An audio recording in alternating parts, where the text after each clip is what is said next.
Shalom, selamat malam teman-teman sekalian. Saya bersyukur kesempatan ini boleh Tuhan berikan buat kita belajar bersama. Dan biarlah melalui kesempatan GCLC bulan ini, kita kembali disegarkan menghidupi semangat reformasi. Mari sebelum kita membaca, merenungkan firman Tuhan, kita berdoa. Bapa di dalam surga, kami datang dalam ucapan syukur malam hari ini. Kami sangat menikmati bahwa di tengah-tengah situasi yang paling sulit sekalipun dalam hidup kami, kehadiran Tuhan itulah yang memberikan ketenangan bagi kami. Kehadiran Tuhanlah yang kembali meneduhkan hati kami. Dan malam hari ini ketika bersama-sama kami akan belajar, kami akan berbagi, kami akan melihat apa yang sudah Tuhan lakukan di dalam sejarah umat Allah. Kami mohon kiranya Tuhan yang juga membuka hati setiap kami untuk boleh mengerti dan mengalami kembali apa artinya menjadikan Engkau sebagai satu-satunya yang terutama di dalam hidup kami. Waktu ini kami persembahkan ke dalam tangan-Mu, Tuhan memimpin hamba-Mu yang menyampaikan. Setiap kami yang mendengar, juga diskusi, interaksi di antara kami. Kami mohon ya Tuhan, tolonglah kami agar kami bukan hanya jadi pendengar yang setia, tapi mampukan dengan kuasa pertolongan dari Roh Kudus, kami dimampukan menjadi pelaku-pelaku firman-Mu di dalam hidup kami.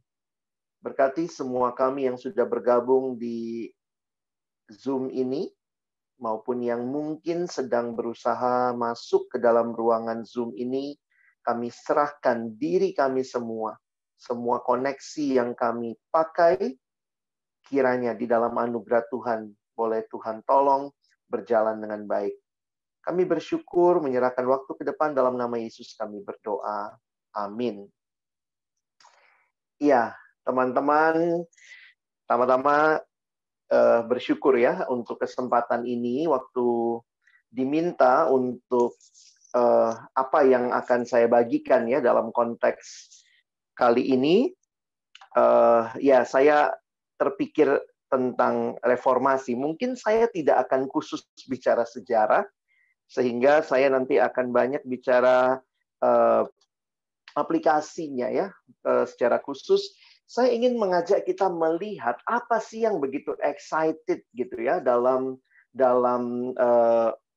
sejarah reformasi, apa yang dialami. Jadi kira-kira kalau kita bicara kita ada di dalam masa kini gitu ya, kita kan tidak sedang ada di masa waktu itu, waktu reformasi, tapi bagaimana kita bisa melihat apa yang menjadi semangat yang penting di tengah-tengah reformasi itu, bagaimana para reformator ya mengalami anugerah Tuhan yang kembali mencelikkan mata mereka untuk melihat kepada anugerah Allah. Tentu kita sudah tahu ya, semboyan reformasi sola scriptura, hanya kitab suci. Jadi itulah yang akan menjadi dasar kita melihat segala sesuatu. Lalu kemudian sola gratia adalah semua karena kasih karunia, karena anugerahnya. Dan kemudian bicara sola fide, hanya iman. Dan kemudian solus Christus, ya, hanya Kristus. Nah, teman-teman, mungkin buat kita yang sekarang ini menghafalnya atau menyebutkannya, atau bahkan buat teman-teman yang sering membagikan, mengkhotbahkannya, itu biasa aja gitu ya. Udah sola gratia, hanya kasih karunia, lalu nanti ditutup sama soli deo gloria, begitu ya, segalanya bagi kemuliaan Tuhan. Tetapi waktu kita perhatikan bahwa ini jadi sesuatu yang sangat menarik di tengah-tengah para reformator ini, ya, sehingga semboyan post tenebras lux dalam bahasa Latin ini, itulah yang dipilih menjadi gambaran apa yang mereka alami, ya. Nah, nanti kita akan coba lihat sama-sama sampai ke pemahaman ini ya, post tenebras lux ini. Ada yang tanya sama saya, ini mau bahas apa sih? Bang, mau bahas apa sih Lex gitu ya. Nah ya kita lihatlah sama-sama apa yang akan dibahas ya. Saya ajak dulu kita membuka di dalam bagian firman Tuhan di dalam Roma pasal yang ketiga, ayat yang ke-23 sampai ayat yang ke-28. Nah, teman-teman yang bawa atau yang punya Alkitab cetak di rumah atau kalau tidak saya sudah tulis di screen ya. Nah, saya akan coba mengajak kita melihat ayat ini. Ini bukan ayat yang baru ya, tapi memang kita seringkali bacanya memang yang paling kita ngeh itu Roma 3:23-nya ya. Ayo kita lihat sama-sama. Roma 3 ayat 23 dan 24-nya di slide ini. Karena semua orang telah berbuat dosa dan telah kehilangan kemuliaan Allah. Dan oleh kasih karunia telah dibenarkan dengan cuma-cuma karena penebusan dalam Kristus Yesus. Kalau perhatikan sebenarnya yang kita suka hafal itu Roma 3:23. Padahal itu masih koma di situ ya. Itu berita buruknya ya. Bahwa semua manusia berbuat dosa tanpa kecuali. Nah, harusnya yang kita hafal juga adalah ayat 24. Dan oleh kasih karunia telah dibenarkan dengan cuma-cuma. Nah, perhatikan ya. Kalau dengar kata cuma-cuma, langsung bayangannya diskon gitu ya. Ini bukan cuma diskon, ini gratis. Dengan cuma-cuma karena penebusan dalam Kristus Yesus. Nah, perhatikan cara Paulus berargumentasi dalam bagian ini. Dikatakan, Kristus Yesus telah ditentukan Allah menjadi jalan pendamaian karena iman dalam darahnya. Hal ini dibuatnya untuk menunjukkan keadilannya karena ia telah membiarkan dosa-dosa yang telah terjadi dahulu pada masa kesabarannya. Maksudnya, ialah untuk menunjukkan keadilannya pada masa ini, supaya nyata bahwa ia benar dan juga membenarkan orang yang percaya kepada Yesus. Teman-teman, dua ayat atau 25 dan 26 ini, kalau teman-teman memperhatikan, Paulus itu kaya sekali dengan pembahasan ilustrasi, ya. Atau ketika Paulus menjelaskan sesuatu, dia kaya penggambaran. Nah, perhatikan, maaf saya tidak, teman-teman bisa lihat ya, sebenarnya di dalam ayat 25 dan 26 ini ada 3 kata kunci atau 3 frasa kunci yang bisa kita perhatikan ya. Perhatikan yang pertama yang disebut di ayat 25, jalan pendamaian. Ini kalau kita PA di mahasiswa ini, jalan pendamaian, coba lihat gitu ya. Nanti kalau kalian buka NIV Study Bible misalnya, begitu lihat jalan pendamaian, itu langsung refernya ke perjanjian lama. Ya, ini istilah pertama. Yang kedua, istilah yang digunakan adalah istilah penebusan. Ya, maaf, istilah penebusan ini sebenarnya ada di akhir ayat 24 ya. Ayat 24 penebusan, lalu nanti ayat 25 jalan pendamaian. Ini biar kita urut ya, kita ikutin urutannya. Pertama tadi penebusan, yang kedua jalan pendamaian, dan yang ketiga, kalau teman-teman perhatikan ayat 26, ayat 26 ini adalah pembenaran, atau istilah yang digunakan di sini dalam kalimat aktif, membenarkan, ya, membenarkan orang yang percaya kepada Yesus. Teman-teman, kalau baca ayat ini sekilas apa sih yang kita pahami? Sebenarnya kita akan bisa melihat bahwa, pertama, perhatikan ya, ini kaitannya dengan cuma-cuma. Jadi lihat bagaimana Paulus menjelaskan kasih karunia yang diberikan oleh Kristus dengan cuma-cuma. Bagaimana itu jadi bagian kita? 3 hal yang dia sampaikan. Pertama, karena penebusan dalam Kristus Yesus. Jadi, bukan kita yang menebus diri kita. Perhatikan. Kita berdosa, kita ada di bawah hukum dosa, kita harusnya binasa. Karena Roma 6 ayat yang ke-23 mengatakan upah dosa adalah maut. Itu pun Roma 6 ayat 23a. Ya, kita harus hafal juga B-nya nanti ya. Nah, Perhatikan, kata penebusan ini istilah yang lazim dipakai di dalam perdagangan atau di dalam pasar. Ini istilah pasar ya, di mana ini adalah maksudnya kalau ada yang ditebus, nah itu berarti ada yang membayarkan sejumlah uang ataupun ditukar dengan barang supaya benda tertentu yang mau ditebus itu dimiliki kembali. Jadi misalnya saya mau menebus sesuatu, ya saya bayarkan supaya itu jadi milik saya. Nah, teman-teman, sekarang pertanyaannya begini. Ini cara membaca ayat ini kalau kalian teman-teman perhatikan baik-baik. Ini karyanya siapa? Kita berdosa, kehilangan kemuliaan Allah. Siapa yang berkarya? Siapa yang membenarkan dengan cuma-cuma? Siapa yang menebus? Kristus Yesus. Jadi istilah pertama yang dipakai adalah istilah pasar. Kristus Yesus yang menebus kita. Nah, ini yang pertama. Yang kedua, lihat cara Paulus menggunakan, ini adalah kata jalan pendamaian. Saya katakan tadi, kalau teman-teman membuka study Bible misalnya, NIV, ini langsung di-refer ke perjanjian lama, ke dalam kitab Taurat, karena sebenarnya jalan pendamaian ini istilah agama. Ya, di dalam bahasa aslinya dipakai kata hilasterion. Nah, di dalam perjanjian lama sebenarnya ada satu istilah yang disebutkan dengan namanya tutup pendamaian. Nah, nanti teman-teman cari ya. Tutup pendamaian ini itu ada pada tabut. Jadi kalau kita tahu tabut Allah yang ada di kemah itu, maka tabut itu ada tutupnya, ya. Kenapa? Karena kalau lihat langsung, menyentuh langsung, mati teman-teman. Itu kekudusan Allah. Nah, gambarannya begitu ya. Nah, karena itu ada tutupnya, tutup pendamaian. Nah, bahasa yang Paulus pakai di bagian ini diterjemahkan dalam bahasa Indonesia jadi jalan pendamaian.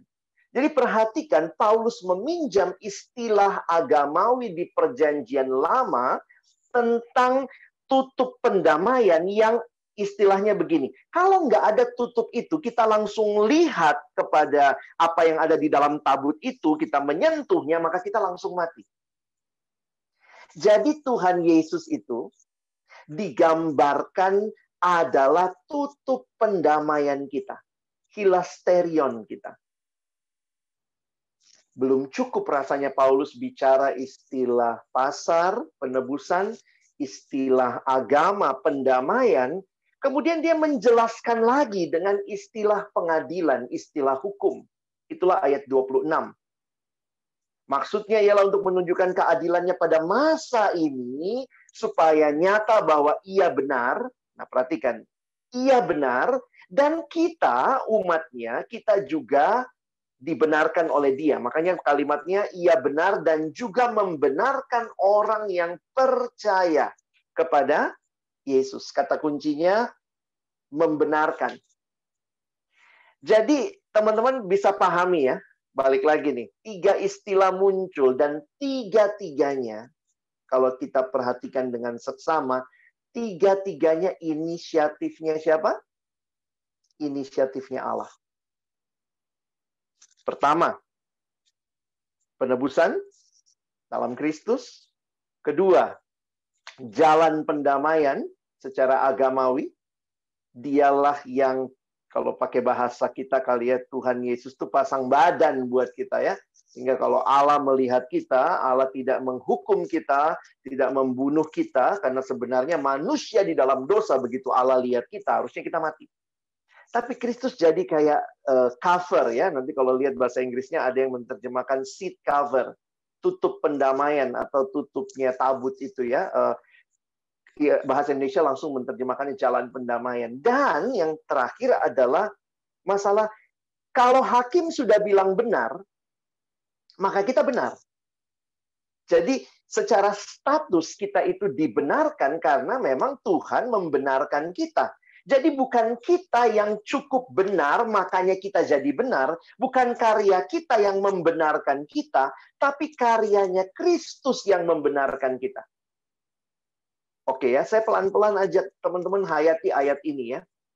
Karena ini ayat-ayat yang berkesan buat para reformator waktu mereka membaca ini. Jadi sekali lagi kita ulangi ya. Semua orang telah berbuat dosa, kita bisa paham. Dan oleh kasih karunia, ingat. Bukan oleh apa yang mereka lakukan. Tetapi oleh kasih karunia telah dibenarkan dengan cuma-cuma. Siapa yang membenarkan? Jawabannya Allah. Yesus, Allah di dalam Kristus. Allah lah yang telah membenarkan dengan cuma-cuma di dalam Kristus. Dan bagaimana dia melakukannya? Dengan penebusan, dengan jadi jalan pendamaian. Yesus jadi jalan pendamaian, Yesus menebus kita, dan juga dengan pembenaran. Teman-teman bisa paham ya sampai sini ya? Ini benar-benar cuma-cuma. Bukan kita yang lakukan, tapi Allah di dalam Kristus menggenapkannya bagi kita. Karena itu, ayat kita belum selesai ya. Sekarang kita lihat ayat 27. Nah, jadi ini kan nyambung nih. Kadang-kadang kita bacanya cuma ayat 23 aja ya, karena khotbahnya manusia berdosa ya. Memang kalau ada kesempatan mendalam, pahami ayat ini. Jika demikian. Nah, ini menarik ya. Apa dasarnya untuk bermegah? Kira-kira Paulus nanya, ayo, bagianmu apa? Ayo, bagianmu apa? Apa kontribusimu buat keselamatanmu itu? Nggak ada. Kalau cuma-cuma, ya cuma-cuma. Emang kamu terimanya cuma-cuma. Bukan usahamu, bukan sesuatu yang kamu bisa tukar tambah. Itu benar-benar apa dasarnya untuk bermegah? Nggak ada. Berdasarkan apa? Ditambah lagi, Paulus probing ya. Kalau wawancara orang di kantor, kita suka probing tuh. Berdasarkan apa? Berdasarkan perbuatan? Tidak. Melainkan berdasarkan iman. Iman itu sebenarnya itu tadi, percaya tadi ya. Dibenarkan dengan cuma-cuma. Jadi, perhatikan ayat 26 bagian terakhir. Bahwa ia benar dan ia membenarkan. Jadi semua orang yang percaya pada Yesus, itu dibenarkan. Bukannya dianya benar, orangnya benar. Tapi Allah membenarkan dia karena karya Kristus. Jadi tidak ada dasarnya sama sekali untuk bermegah. Berdasarkan apa? Berdasarkan perbuatan? Tidak. Melainkan berdasarkan iman. Karena kami yakin bahwa manusia dibenarkan karena iman dan bukan karena ia melakukan hukum Taurat. Teman-teman, perhatikan waktu Paulus menjelaskan sebenarnya dia telah mulai dari pasal yang pertama bahwa semua orang yang nggak punya hukum Taurat berdosa. Dia lanjut lagi pasal 2 sedikit sampai masuk pasal 3 bagian awal, dia katakan yang punya hukum Taurat pun berdosa. Lalu ayat 23 seperti menyimpulkan, baik yang punya hukum Taurat maupun yang tidak punya hukum Taurat, semua manusia berdosa. Dan karena itu, kalau akhirnya ada keselamatan yang dialami, itu cuma-cuma. Bukan karena dia punya Taurat atau dia melakukan Taurat, dia diselamatkan. No. Ini benar-benar karena percaya kepada Kristus yang diutus Allah. Menjadi penebus, menjadi jalan pendamaian, menjadi hakim yang membenarkan kita. Sebenarnya kalau udah nangkep ini, inilah esensinya reformasi ya. Amin ya, kita tutup doa ya. Sederhana kan? Tapi saya nggak tahu bagaimana kita menghayati ini, teman-teman, di dalam memahami bahwa inilah yang ditemukan oleh para reformator. Saya tidak mau mengangkat perdebatan ya dalam pengertian gereja Protestan dan Katolik. Saya pikir mungkin kita harus bisa melihatnya lebih luas sekarang. Kenapa saya katakan kita bisa melihatnya lebih luas? Nanti saya coba jelaskan ya. Nah, ini bukan sekadar perdebatan lagi bagi saya. Ini kan sudah sangat jelas sola scriptura. Alkitab mengatakan tidak bisa selamat karena perbuatan. No, nggak bisa. Yang bisa menyelamatkan tuh iman kepada Kristus. Jadi Kristus yang menyelamatkan, kita percaya sama dia. Benar, dia menyelamatkan kita. Kenapa ini jadi penting? Dalam satu buku yang ditulis oleh R.C. Sproul ya, jadi saya coba mengangkat sebenarnya dari buku ini ya, tema kita malam hari ini. Ketika saya membaca, merenungkan buku ini gitu ya, bagian awal dia menuliskan tentang apa yang terjadi sebenarnya ya pada waktu itu. Nah, R.C. Sproul cerita di awal bukunya ini tentang Taman Reformasi ya yang ada di Swiss, di Geneva ya, Switzerland.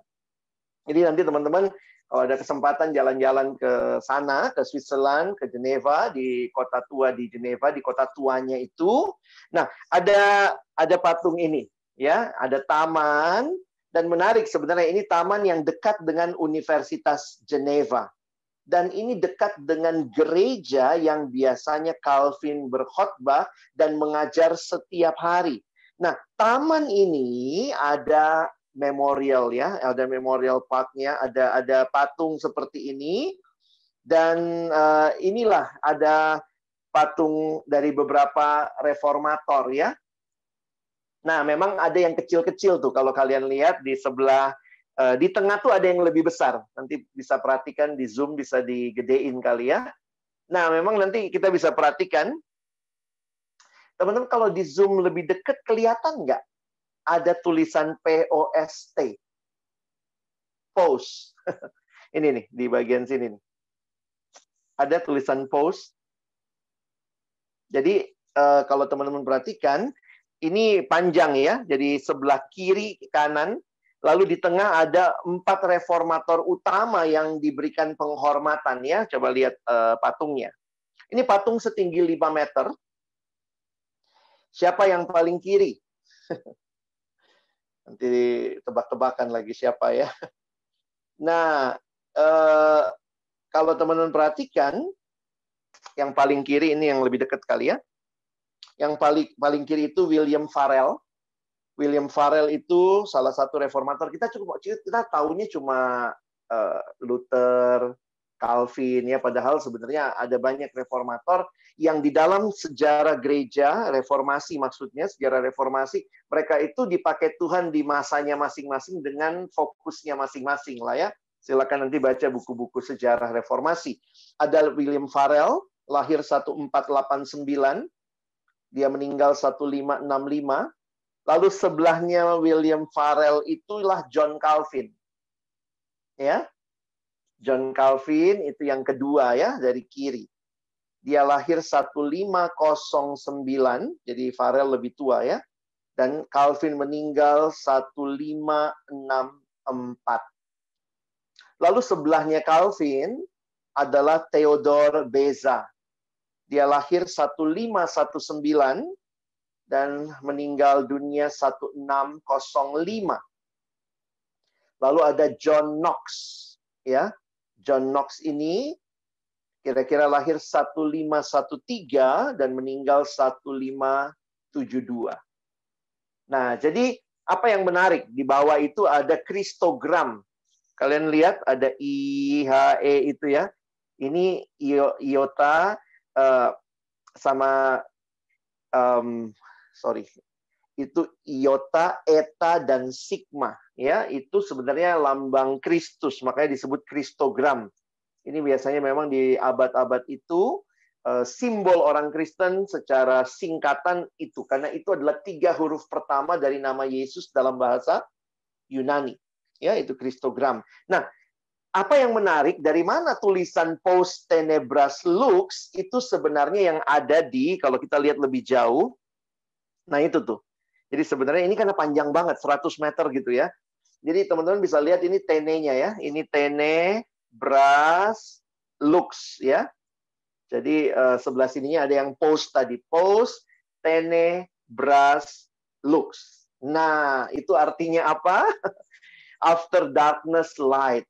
Mungkin kalau kita ingatnya langsung Ibu Kartini ya. Habis gelap, terbitlah terang. Ya, tapi sebenarnya inilah semboyan reformasi yang dihayati oleh para reformator pada waktu itu, sampai akhirnya dalam memorialnya pun dipahatkanlah istilah Post Tenebras Lux. Nah, sedikit penjelasan tentang istilah ini. Jadi sebenarnya istilah ini itu menangkap apa yang menjadi semangat pendorong reformasi. Ya. Jadi itu digambarkan seperti sebenarnya kayak Injil itu sedang tertutup. Ini gambarannya yang dia pakai sebenarnya adalah gambaran gerhana. Gerhana di mana ada yang menutupi ya. Jadi bayangkan kalau gerhana matahari itu kan terjadi siang hari tapi ada bulan yang menutupi. Jadi dia gambarkan the darkness referred to is gospel's eclipse in the late Middle Ages. Jadi post tenebras lux ini mereka kaitkan seperti sedang tertutup. Ada begitu kelamnya dunia sehingga cahaya matahari itu tidak dilihat dengan sangat terang. A gradual darkening, jadi pelan-pelan itu ya, waktu kita lihat gerhana makin lama, dia makin nutup, dan mencapai puncaknya sebenarnya, dan itu berkaitan dengan doktrin pembenaran karena iman. Itulah yang kita tadi sedang pelajari ya. Baik karya penebusan, mau dipakai istilah keagamaan jalan pendamaian, mau dipakai istilah hukum adalah karya keadilan, begitu. Itu menunjukkan Allah di dalam Kristus yang berinisiatif. Sehingga pembenaran kita bukanlah dari kita. Tapi ini yang tertutupi. Karena pada waktu itu yang diajarkan oleh gereja, yang diupayakan adalah saya berkontribusi sesuatu dalam keselamatan. Jadi ada iman, ada. Tapi iman plus, iman ditambah sesuatu. Jadi kalau kita lihat loh, bukannya Alkitab jelas, tapi bayangkan ya, waktu itu karena tradisi, karena pengajaran, karena cara hidup yang diajarkan begitu rupa, membuat orang berjuang untuk mendapatkan pembenaran. Jadi bayangkan beratus-ratus tahun dalam tradisi telah terkungkung seperti itu. Nah ini kayak gerhana itu ya, telah terkungkung seperti itu. Nah, kayak gambaran gerhana ini menolong teman-teman ya.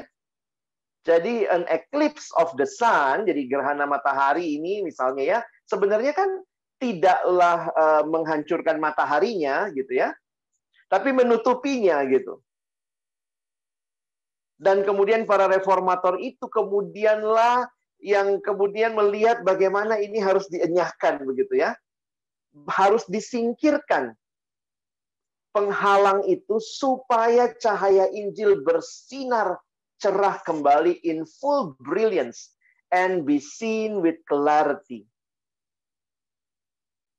The life of the 16th century Protestant church was far from perfect, but the revival of godliness in that era attests to the power of the gospel when viewed in full light. Jadi kalau teman-teman perhatikan, bagi saya ini menarik sekali ya. Saya selama ini ya baca, sola gratia, sola scriptura. Ya kita bacanya sebagai semboyan saja yang kita kenal dari reformasi. Tapi bayangkan mereka yang pada waktu itu melihat ini tertutup. Keindahan Injil itu tertutup oleh tradisi, oleh pengajaran, oleh cara hidup yang mengajarkan bahwa kita harus berkontribusi bagi keselamatan kita. Dan akhirnya terbukalah kembali. Jadi teman-teman, saya mau bawa teman-teman ke dalam satu semangat reformasi itu kayak, hah? Gitu ya? Kalau buat kita sekarang karena kita udah tahu kali ya. Kita di gereja juga udah yakin kok keselamatan dalam Kristus saja, nggak ada tambahan. Tapi buat para reformator itu sesuatu yang mind-blowing. Benar-benar pencerahan. Sehingga mereka akhirnya melihat lagi Injil kasih karunia Tuhan. Ditambah pada waktu itu, Alkitab hanya ada dimiliki oleh elit gereja di dalam bahasa Latin atau Latin Vulgate. Itulah terjemahan resmi Alkitab pada waktu itu dan tidak boleh ada terjemahan lain. Masih ingat orang kayak William Tyndale harus dihukum mati karena menerjemahkan Alkitab ke dalam bahasa Inggris. Sehingga yang punya pemahaman, ini hanya orang-orang yang bisa baca Alkitab, yang punya akses dengan Alkitab, itu pun dibungkus dengan tradisi, sehingga sulit buat mereka mengerti. Ayat tadi kan kalau kita baca, masa sih nggak ngerti, udah dibilang cuma-cuma, lalu dijelaskan lagi dengan 3 istilah dilakukan oleh Kristus. Masa sih nggak ngerti waktu ditanya, berdasarkan apa? Berdasarkan perbuatan. Tapi ketika itu tertutup, begitu rupa, sulit sekali dipahami. Nah, sehingga Di masa itu, kalau teman-teman balik lagi ya, ketika Alkitab kembali jadi pegangan buat jemaat. Kita masih ingat bagaimana Alkitab itu dengan anugerah Tuhan, kemudian penemuan mesin cetak, proyek pertama Martin Luther 1517. Itu reformasi 1517. Proyek pertama dia adalah menerjemahkan Alkitab ke dalam bahasa Jerman sehari-hari, dan sampai hari ini masih dipakai terjemahannya ya. Dan itu keluar kira-kira 1519, 2 tahun kemudian ya, 1519, dan ditambah dengan mesin cetak yang membuat itu jadi sebuah printing press yang besar. Orang punya akses dengan kitab suci. Jadi memang semboyannya tuh, teman-teman coba bayangkan ya, dulu dari nggak punya Alkitab jadi punya, waktu ngerti, wow, ini karena anugerah, karena kasih karunia, bukan karena usaha saya. Karena itu saya hanya terima di dalam iman, hanya butuh iman. Sola fide. Siapa yang fokusnya? Solus Christus. Hanya Kristus fokusnya. Karena itu bagi siapa kemuliaannya? Soli Deo Gloria. Kalau keselamatan itu usaha kita, soli dewe. Yang harusnya dapat kemuliaan dewe kita ya sendiri, diri kita gitu. Tapi ini karena anugerah Allah. Sorry nih, saya di rumah jadi teriak-teriak gitu ya. Semangat banget gitu dengan reformasi itu memberikan pemahaman yang sangat-sangat terbuka bagi para reformator, sehingga digambarkan seperti berlalunya gerhana. Sehingga matahari yang memang tidak pernah hilang itu bersinar dengan penuh dan dengan indah. Menerangi semuanya. Nah teman-teman, karena itu, kalau saya kutip R.C. Sproul ya, almarhum, dia sudah meninggal juga. Dia mengatakan tidak ada sebenarnya doktrin yang begitu jadi perdebatan dan juga punya konsekuensi begitu panjang dalam gereja selain doktrin ini.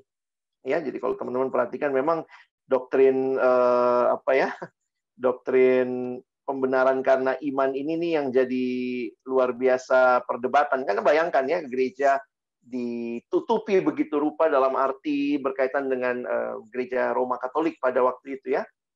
Dan akhirnya kalau kita perhatikan, ini kalimat dari Martin Luther.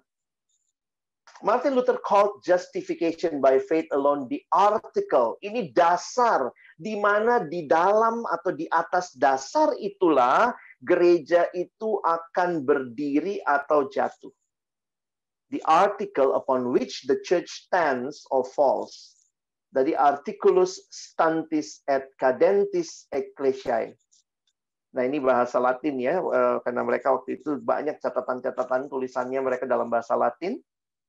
Dan kita tahu bahwa Luther juga seorang pastor yang terdidik gitu ya, dan jadi pastor pada waktu itu ya, sampai hari ini juga kita tahu ya mereka sangat punya pemahaman terhadap bahasa Latin sebagai bahasa pengantar ilmu pada waktu itu.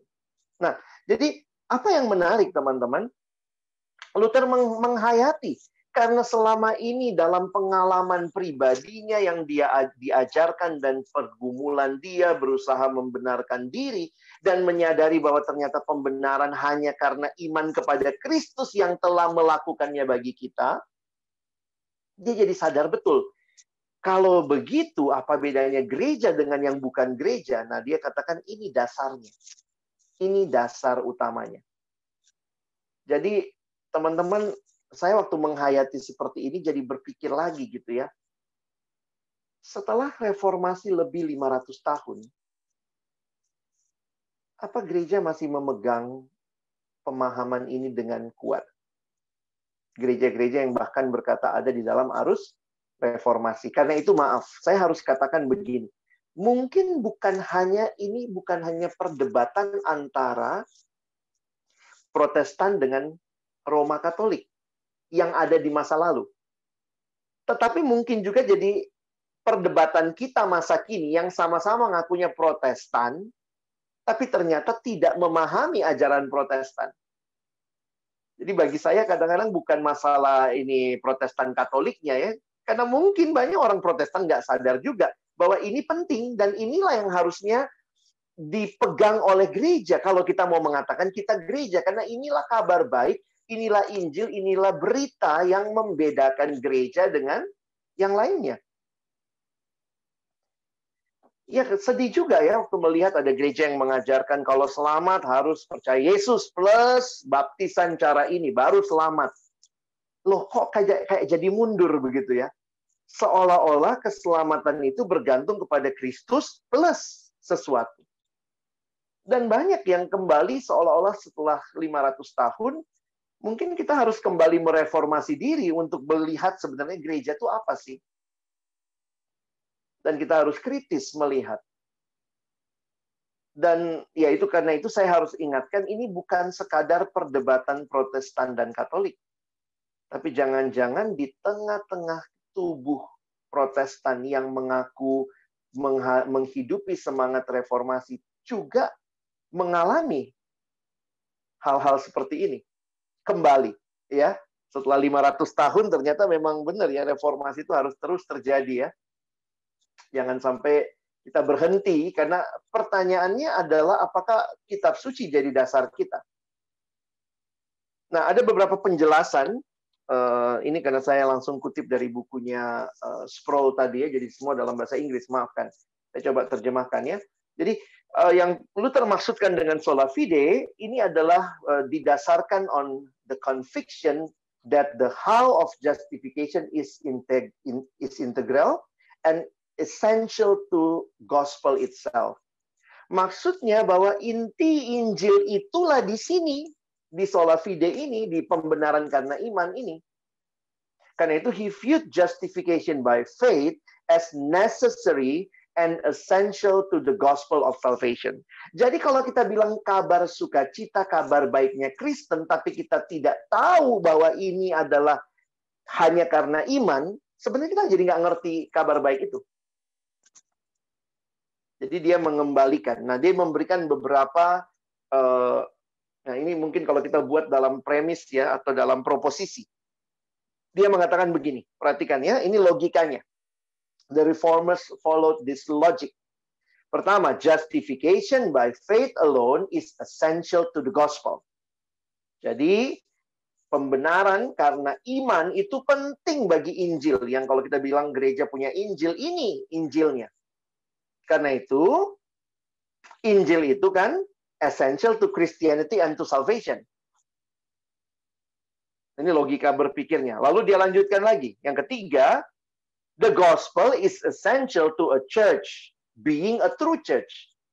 Jadi, karena Injil itulah kita jadi gereja. Nah, kalau nggak ada Injil itu kita bukan gereja. Karena itu lihat kesimpulan terakhirnya. Menolak justification by faith alone, menolak keselamatan karena iman saja, itu berarti menolak Injil, dan demikian, itulah yang Luther bilang tadi. Kita gagal sebagai gereja. Apa bedanya? Apalagi berita sukacitanya. Wow, sedalam itu pemahaman mereka dan sesemangat itu ya. Bayangkan itu ya, dikejar Luther tuh sampai mau dibunuh begitu ya. Terus dia terus membangun orang dengan melihat kembali kepada kitab suci. Makanya kitab Roma misalnya sangat menginspirasi Luther.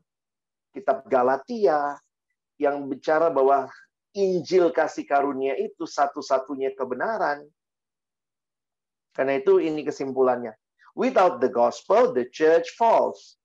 Without the gospel, the church is no longer the church. Saya harap setelah belajar ini sih kita jangan jadi ini juga ya. Maksudnya gini, jangan jadi hakim juga kepada gereja yang akhirnya jadi kritikus aja.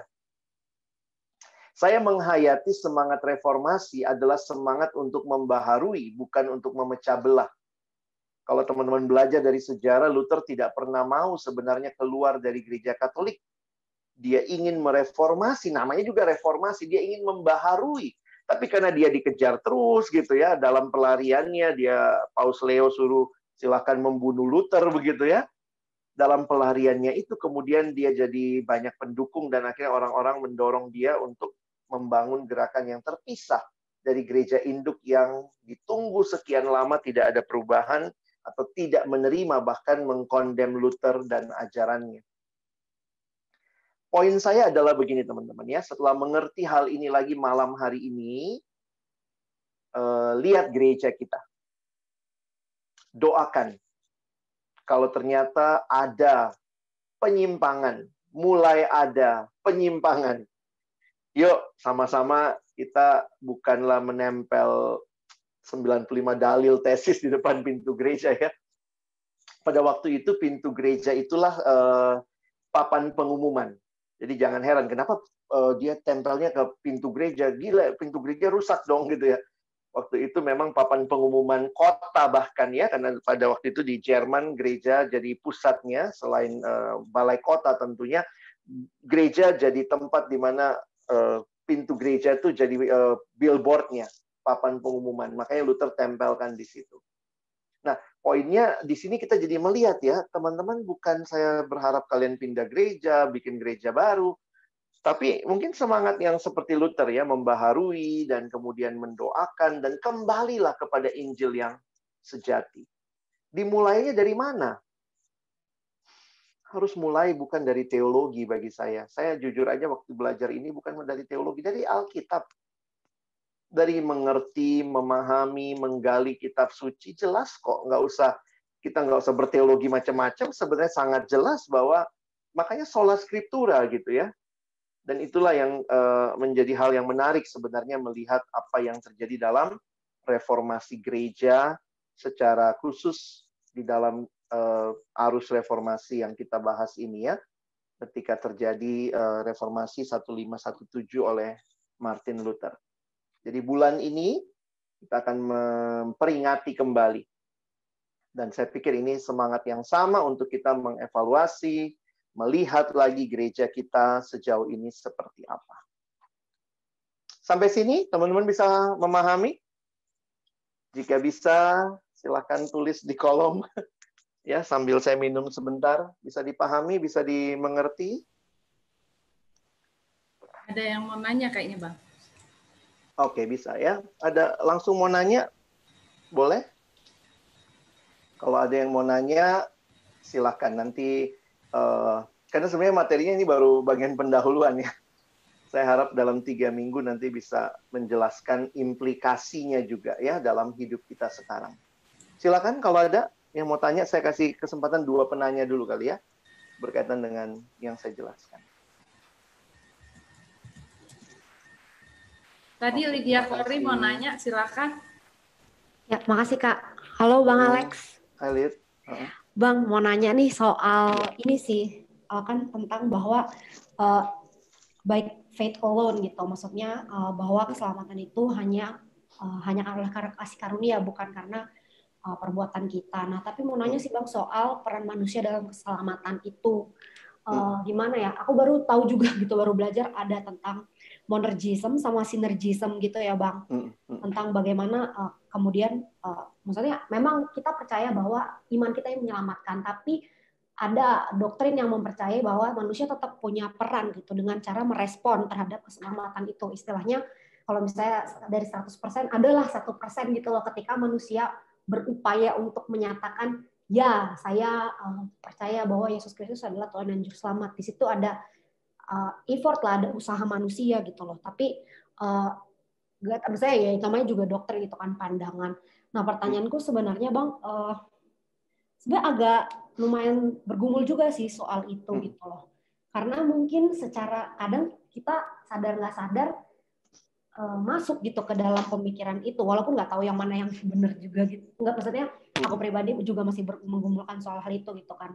Apakah memang benar-benar bahkan kesanggupan kita untuk mengakui bahwa Yesus adalah Tuhan dan Juru Selamat adalah emang semata-mata anugerah Tuhan, atau memang nggak mungkin lah gitu, maksudnya masa sih manusia kan ada free will dan lain sebagainya seperti itu Bang.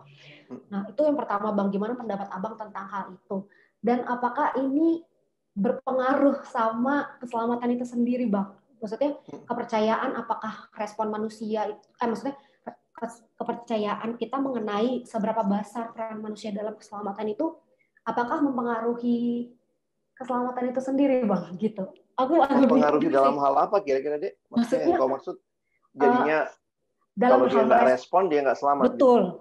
Gitu. Mengenai ya kepercayaan dia secara internal maupun kemudian bagaimana dia mengerjakan keselamatannya gitu. Nggak tahu sih gimana Oke. Adakah pembedaan di antara dua hal itu ketika kita percaya monergism atau sinergism gitu sih, Bang?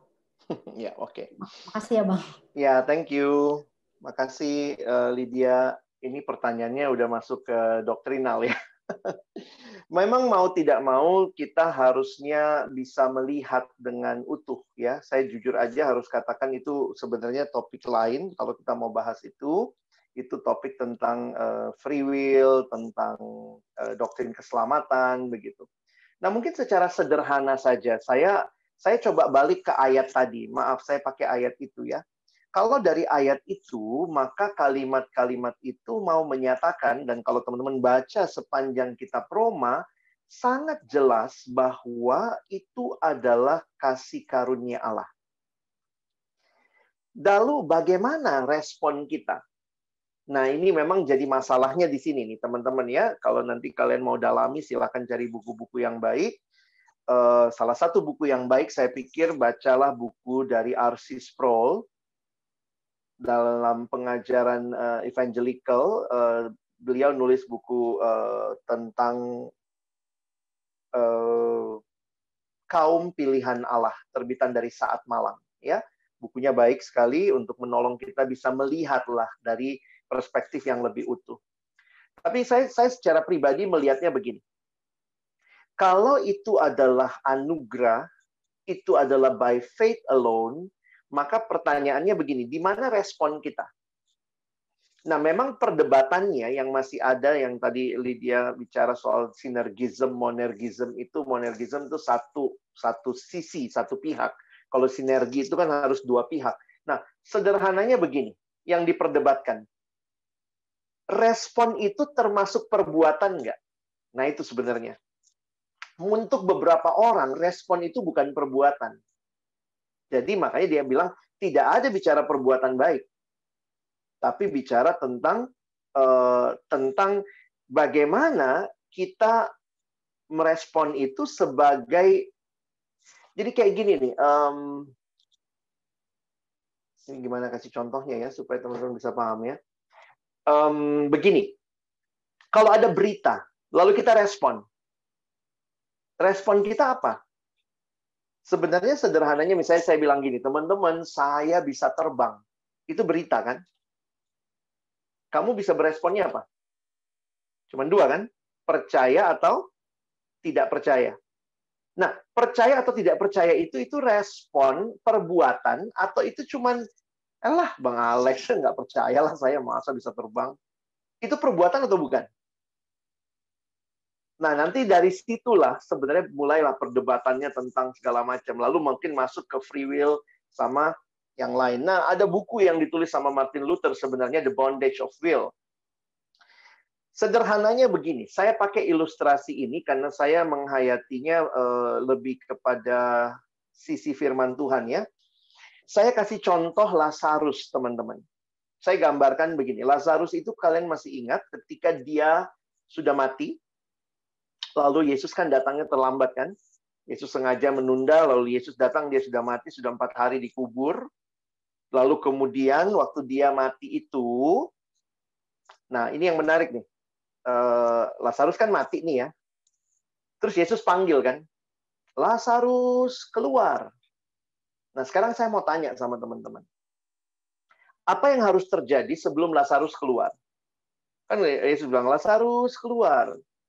Katanya itu puji Tuhan ya, bukan di tanah Batak ya. Kalau di tanah Batak mesti jelas marganya ya. Lazarus si manungkalit, kau yang keluar. Jangan semua Lazarus keluar ya. Semua marga keluar katanya. Nah, poin saya adalah begini. Waktu dibilang Lazarus keluar, apa yang harus terjadi dulu sebelum Lazarus keluar? Harusnya Lazarus bangkit dulu. Nggak bisa nggak bangkit. Gimana orang mati nggak ada indera yang bisa berfungsi? Kalau coba di samping orang mati kita ngomong, weh bangun, nggak bakal bangun dia. Kenapa? Karena dia lagi mati. Karena mati lah ya. Nah, makanya waktu Yesus bilang Lazarus keluar, secara logika urutan berpikir, apa yang harus terjadi pada Lazarus? Dia harus bangkit dulu. Nah, sekarang pertanyaannya. bangkitnya Lazarus itu, dia bangkit sendiri, atau ada kuasa yang membangkitkan dia? Nah, saya menghayati ya pasti Lazarus kan nggak mungkin bangkit sendiri. Emangnya Lazarus punya tombol on-off? On dulu off dulu nggak ada tombol on-off-nya kan? Berarti Lazarus harus dibangkitkan dari kuasa di luar dirinya. Sehingga pertanyaannya, Lazarus punya free will nggak? Nah, itu cara saya menjelaskan kenapa. Karena Alkitab mengatakan, secara khusus waktu Paulus mengatakan, di dalam dosa manusia mati. Nah, ini lebih lanjut dijelaskan oleh Opung Martin Luther. Kalau kita sudah mati dalam dosa, maka kau bicara free will yang mana? Mungkin cuma free will, saya mau makan apa, saya mau pakai sepatu apa. Tapi free will untuk memilih Allah, bukankah di dalam dosa kita sudah mati secara rohani? Mungkinkah orang yang mati secara rohani bisa memilih Allah? Tidak mungkin. Berarti harus Allah yang bekerja lebih dulu membangkitkan dia. Sehingga waktu dia dibangkitkan, jangan bicara free will karena dia lagi mati. Kecuali kita bilang dia nggak mati. Nah, ini ada teologi tidur lagi. Itu manusia tuh dalam dosa nggak mati, cuman tidur. Kalau tidur, bagaimana caranya? Dibangunkan. Woi, bangun! Begitu ya. Jadi kalau orang yang tidur, cuman butuh dibangunkan. Tapi kalau orang yang mati, butuhnya dibangkitkan. Nah, tetapi di dalam situasi ini, adakah free will di situ? Adanya, makanya ada yang membedakan free will secara umum, mungkin tetap ada. Bisa milih mau makan apa, mau pakai baju apa, bebas. Tapi memilih Allah tidak mungkin karena dia sudah mati. Jadi jangan bicara free will waktu bicara memilih Allah. Tapi Allah yang memilih kita, Allah yang membangkitkan kita. Sehingga waktu kita dibangkitkan, respon kita adalah sebenarnya percaya. Nah, percaya itu perbuatan atau bukan? Nah, itu tuh. Jadi nanti perdebatannya di situ lagi. Nah, kalau lihat situasi itu, maka percaya itu pun, menurut Efesus 2, ayat 8, bahwa kamu bisa percaya itu pun anugerah Allah. Coba lihat Efesus 2, ayat 8 dan 9. Efesus 2, ayat 8 dan 9. Nah, kalimatnya ini menarik ya. Paulus bilang begini, sebab karena kasih karunia. Ini kasih karunia itu grace, anugerah. Sebab karena kasih karunia kamu diselamatkan, lebih tepat terjemahnya, melalui iman. Terus dia ngomong gini, itu bukan hasil usahamu. Nah, emang diperdebatkan, yang itunya yang mana? Kasih karunianya kah? Atau imannya? Tapi perhatikan, sebenarnya bagi kita, kalau itu satu paket, maka itu terjadinya bersamaan kan? Diselamatkan, dia bisa beriman, itu bukan hasil usahamu, tetapi pemberian Allah. Seolah-olah belum cukup menjelaskan itu, Paulus menjelaskan lagi di ayat 9. Itu bukan hasil pekerjaanmu. Ini kalau dinasehatin orang tua kayak gini, ingat ya nak, itu bukan hasil usahamu. Iya mak. Ingat, itu bukan hasil pekerjaanmu. Iya mak. Jangan ada orang yang memegahkan diri. Sampai kayak ditegaskan, kalau kita bisa beriman, bisa percaya sebagai respon, itu pun adalah anugerah Allah. Jadi saya sih nggak terlalu senang, nggak terlalu mau menjawab sinergism atau monergism. Tapi ya teman-teman bisa paham lah ya, bahwa tidak ada satupun dalam diri kita yang bisa memilih Allah setelah kita jatuh dalam dosa. Karena dalam dosa kita hanya bisa memilih dosa. Karena itu yang membuat kita bisa memilih Allah, kalau Allah telah membangkitkan kita. Dan itu yang Tuhan Yesus lakukan. Efesus 2 ayat yang keempat. Tetapi Allah yang kaya dengan rahmat-Nya telah membangkitkan kita. Jadi kalau kita baca itu, semua itu berkesesuaian ya. Jadi kira-kira seperti itu, Lydia. Sorry, pertanyaan keduamu, abang jadi lupa malah ya. Yang kedua apa tadi, Dek? Respon, Bang. Soal respon. Apakah jadi ada perbedaan respon? Oh, perbedaannya. Yang... Ya kalau dengar penjelasan saya sih, saya nggak ngelihat ada perbedaan respon ya. Maksudnya, poinnya gini lah, kita yakin kalau memang Tuhan membangkitkan orang itu, pasti dia akan datang kepada Tuhan melalui firman Tuhan yang diberitakan bagi dia. Karena itu kita tetap harus menginjili. Kita tetap harus PI, kita harus tetap memberitakan firman. Jadi jangan bilang gini, kalau Tuhan pilih pasti dia datang. Tapi cara datangnya Alkitab mengatakan yang dipilih Tuhan akan datang kalau dia dengar firman. Karena itu kita harus memberitakan firman. Karena itu waktu kita PI di kampus-kampus, kita penginjilan, bukan usaha kita yang utama. Usaha kita bukan jadi cara utama, tapi doalah, bertekuk lutut minta Tuhan membangkitkan orang-orang yang mendengar. Karena kalau dia nggak dibangkitkan Tuhan, itu telinga rohaninya pun nggak bisa mendengar apa-apa. Menurut saya begitu. Makanya bisa lihat ya, ada 2 orang pergi ke satu KKR, dua-dua duduk sebelahan. Sama lagu pembukaannya, sama lagunya, dengar pembicara yang sama. Yang satu bertobat, satu enggak. Itu masalah apa? Masalah sound systemnya. Masalah pembicaranya kurang bagus. Saya jadi sadar betul ya, kalau ada orang angkat tangan, kadang abang pimpin KKR waktu teman-teman ada di kampus gitu ya. Saya pikir, Tuhan ini kalau dia bisa angkat tangan, karena dia dengar Tuhan. Saya cuman alat Tuhan memperdengarkan panggilan Tuhan, tapi sampai dia bisa dengar, ada Tuhan yang sudah membangkitkan kerohanian dia yang mati. Jadi akhirnya kita nggak, siapa, ini kemuliaannya buat siapa? Makanya jelas, soli Deo, gloria, bukan kemuliaan kita nggak bikin apa-apa, kita bagian kita bukannya membangkitkan orang itu kok. Awalnya sampai dia bisa dengar, bisa respon, itu semua adalah kasih karunia Allah, bukan hasil pekerjaanmu. Jangan ada orang yang memegahkan diri. Gimana, Lid? Bisa cukup paham?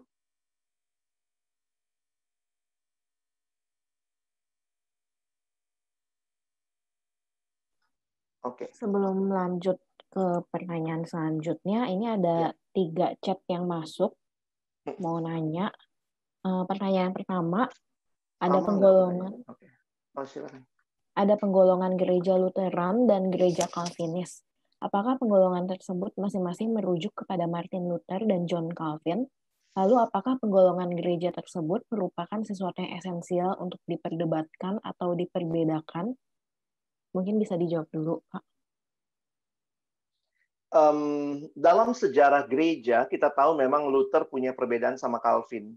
Ya, Calvin kan lebih muda dari Luther. Luther lebih dulu, lalu Calvin melanjutkan dengan, maksudnya nggak melanjutkan ya, mereka ada di tempat yang terpisah, dalam tradisi dibesarkan terpisah, tapi sebenarnya semangatnya sama-sama semangat reformasi.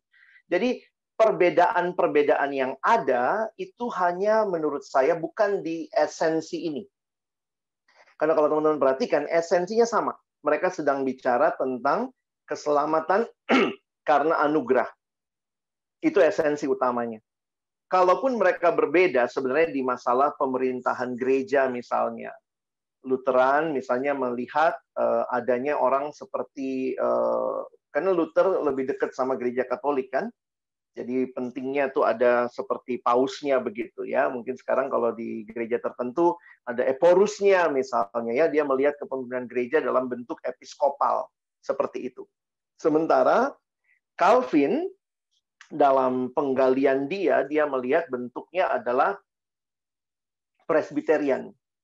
Jadi ada majelis kekuasaan tertinggi gereja, yang satu ada di pimpinan, satu orang, kalau dia ngelihat, Calvin misalnya melihat dalam sekelompok orang yang namanya majelis.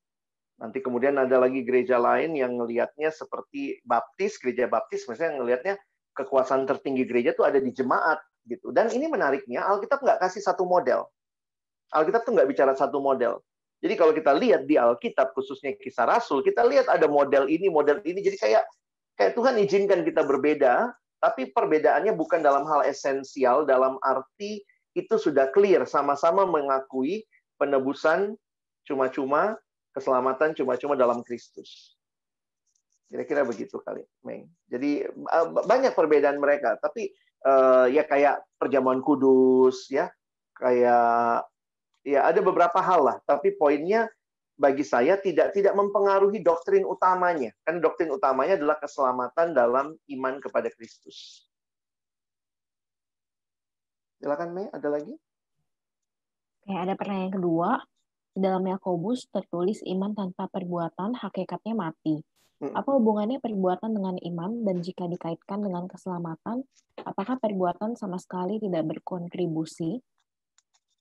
Oke, terima kasih pertanyaannya. Kalau kita lihat caranya Paulus dan Yakobus menjelaskan, saya pikir ada yang namanya konteks. Nampaknya Paulus berbicara kepada jemaat yang melihat perbuatan segala-galanya. Atau misalnya usaha mereka mentaati Taurat. Karena jangan lupa ada konteksnya, Paulus banyak kali bicara hukum Taurat, jangan kau pikir kau selamat karena melakukan hukum Taurat. Jadi ada konteks orang-orang yang melihat keselamatan karena dia sanggup melakukan hukum Taurat. Nah, tetapi di sisi lain, kalau teman-teman membaca kitab Yakobus, Yakobus punya konteks lain di mana orang-orang ngakunya beriman tapi nggak menyatakan dalam perbuatan. Jadi, karena itu kitab Yakobus, secara khusus Yakobus menegaskan kalau kamu benar-benar sudah selamat, sudah beriman, mana buktinya? Nah, perhatikan cara menjelaskannya bukan berarti untuk selamat harus berbuat. Kalau selamat itu adalah iman, maka yang penting adalah beriman. Poinnya begini, keselamatan tidak menyelamatkan. Keselamatan sih, perbuatan baik maksud saya. Perbuatan baik itu tidak menyelamatkan. Karena yang menyelamatkan adalah iman kepada Kristus. Tetapi orang yang mengaku beriman kepada Kristus harus dibuktikan dengan keselamatan. Dengan perbuatan baik. Jadi kebolak-balik saya. Jadi sekali lagi tempat perbuatan baik dalam kekristenan ada. Tapi bukan syarat keselamatan. Bukan karena berbuat baik jadi selamat. Tapi respon dari keselamatan. Karena itu dalam semboyan reformasi di waktu kemudian sedikit ditambahkan. Misalnya tentang sola fide ya. Manusia dibenarkan hanya karena iman, yang mana iman itu tidak berdiri sendiri. We are saved by faith alone, but by faith which is not alone. Wah, ini permainan kata lah ya. Jadi we are saved by faith alone, but by faith which is not alone. Mau menegaskan kita diselamatkan hanya karena iman itu, tapi iman itu tidak akan pernah berdiri sendiri tanpa diaplikasikan atau diresponi dengan perbuatan. Jadi sekali lagi saya tidak melihat kontradiksi di sini. Bukannya Paulus mengajarkan iman, Yakobus mengajarkan iman plus perbuatan buat keselamatan. Tidak. Intinya sama. Tetapi dua-duanya sedang bicara dalam konteks yang berbeda. Kira-kira seperti itu. Ada lagi, Mei? Oke, pertanyaan yang ketiga. Berbicara tentang penebusan, saya mendengar Kristus datang untuk menebus manusia. Karena aku coba lihat bahwa tidak ada kata menebus dosa. Mohon penjelasannya. Menebus dosa atau menebus manusia dari lumpur dosa? Oke, ini sebenarnya menarik ya pertanyaan ini dalam teologi kayak dibolak-balik begitu. Poin utamanya adalah, tapi ini saya jadi takut terlalu masuk ke perdebatan. Intinya bagi saya sama dalam arti begini. Jelas ketika Kristus datang, dia menyelesaikan masalah utama kita yaitu dosa. Nah, memang cara menjelaskannya, saya lebih memilih sebenarnya kalau kita lihat dalam konteksnya, memang ya Kristus menebus manusia. Manusia yang ditebus. Jadi bukannya dosanya, tapi manusianya. Tetapi di bagian lain sebenarnya ya menebus manusia dari dosa, nah ini jadi pergumulan lagi nanti. Karena semua yang namanya perumpamaan atau gambaran pasti punya keterbatasan. Misalnya, ya ini saya buka-bukaan aja lah buat teman-teman ya, kalau suka mikir nanti mikir sendiri gitu. Saya nggak jelasin tuntas. Yesus menebus manusia. Pertanyaannya, Yesus bayar tebusannya ke siapa? Terus kita bilang, oh Yesus bayar ke iblis, karena kita tadinya milik iblis. Oh begitu ya? Secara teologis nggak tepat. Yesus tidak membayar Yesus tidak membeli kita dari iblis. Tapi kan jadi loh, kenapa ada kata menebus? Karena dalam kata menebus ada yang dibayarkan. Nah, dia membayarkan sejumlah, dia membayarkan dengan dirinya sendiri. Nah, pertanyaan teologisnya memang adalah Yesus bayarnya ke siapa?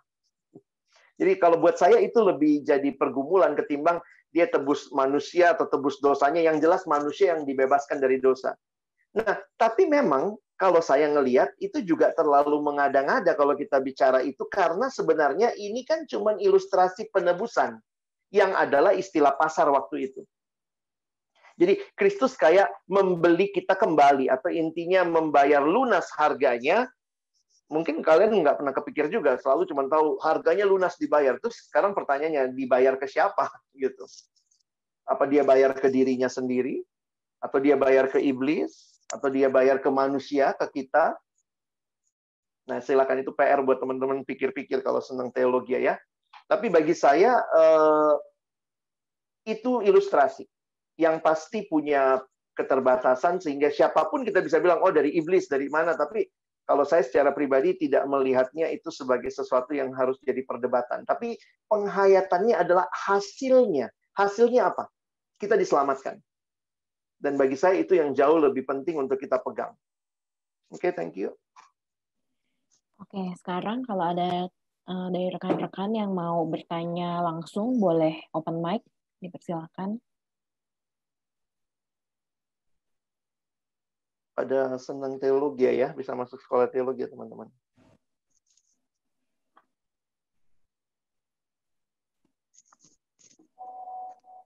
Apakah ada? Kiki nanya lagi tuh, kalau kita ke adik-adik mahasiswa bilangnya apa? Ya bilangnya Tuhan Yesus menebus manusia.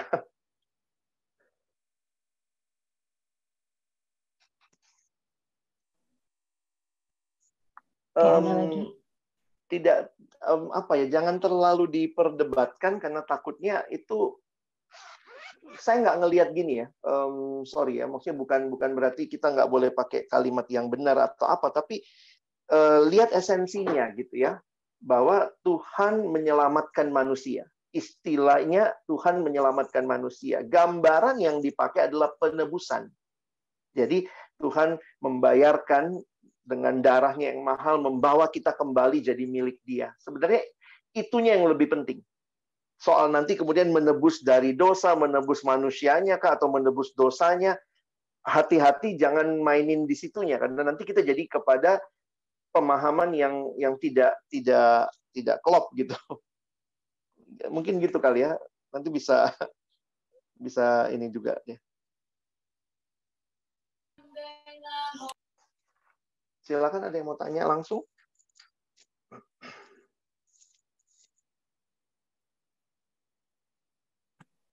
Kalau tidak ada, mungkin Kak Alex boleh lanjutkan. Lanjut dulu ya. Ya. Ini masih bagian awal soalnya. Baik.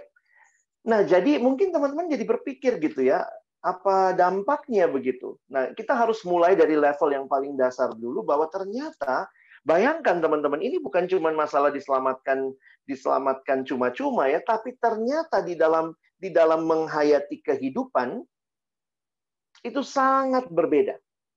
Sehingga bapak-bapak gereja kemudian para reformator khususnya benar-benar mencoba menggali, mengajarkannya, dan itulah yang kita dapat dalam gereja, dalam tradisi Protestan yang akhirnya benar-benar kembali kepada Injil. Karena itu saya mau fokus hari ini melihat, kita harus pahami dulu nih, what is the gospel? Apa sih Injil itu? Nah, Injil ini sebenarnya, kata Injil sendiri yang dalam bahasa Indonesia itu kan serapan dari bahasa Arab. Ya, di Injil itu bahasa Arab. Kalau bicara bahasa Yunaninya, evangelion. Dan evangelion itu adalah bukan istilah asli Kristen. Jadi itu istilah yang sudah ada pada waktu itu. Jadi istilah itu kemudian yang dipinjam oleh penulis-penulis Alkitab berkaitan dengan beritanya Kristen, beritanya orang Kristen ya. Nah, sehingga kalau teman-teman perhatikan, gospel ini sebenarnya sebuah sebuah pengumuman, announcement. Ini sering diterjemahkan good news. Nah, waktu itu ada kebiasaan begini. Misalnya di kerajaan Romawi, ketika mereka menang perang, misalnya mereka menang perang di perbatasan begitu ya, ketika prajurit Romawi menang perang, maka ada orang yang akan diutus kembali dari medan perang itu bawa dulu berita sukacitanya ini. Jadi orang inilah yang akan lari, dan ini yang dia bawa itulah yang disebut gospel. Nah, sekali lagi, gospel adalah berita, good news. Makanya the gospel is good news to be believed, not good advice to be followed. Saya akan jelaskan. Seperti yang saya bilang tadi, kalau saya bilang misalnya saya bisa terbang, itu kan berita. Maka waktu saya bilang saya bisa terbang, respon teman-teman kan cuman percaya atau nggak percaya. Karena saya tidak sedang bilang begini, teman-teman lakukan ini dan ini dan ini supaya kamu bisa terbang. Itu bukan berita. Kalau saya bilang lakukan ini supaya kamu bisa terbang, itu namanya advice, bukan news. Jadi memang beda sekali.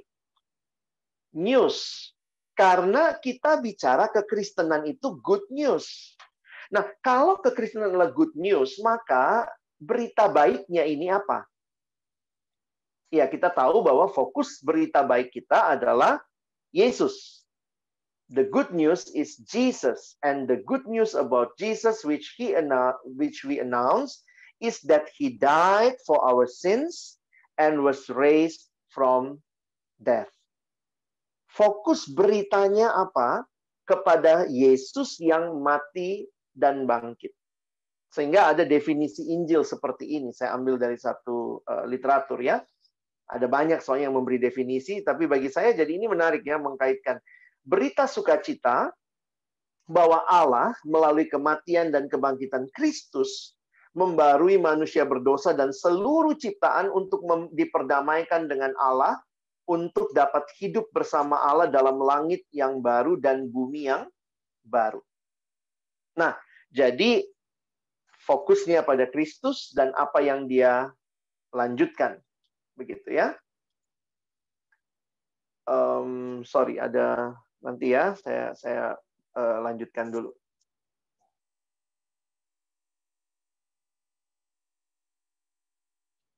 Nah, teman-teman bisa memahami perbedaannya. Sekarang kita lihat dulu perbedaannya.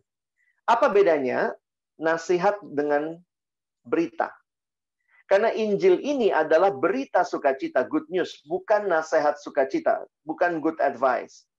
Karena itu, mengutip Dr. Martin Lloyd Jones, yang pengkhotbah di Inggris tahun 60-an, dia menjelaskan keunikan Injil di tengah-tengah agama-agama dunia.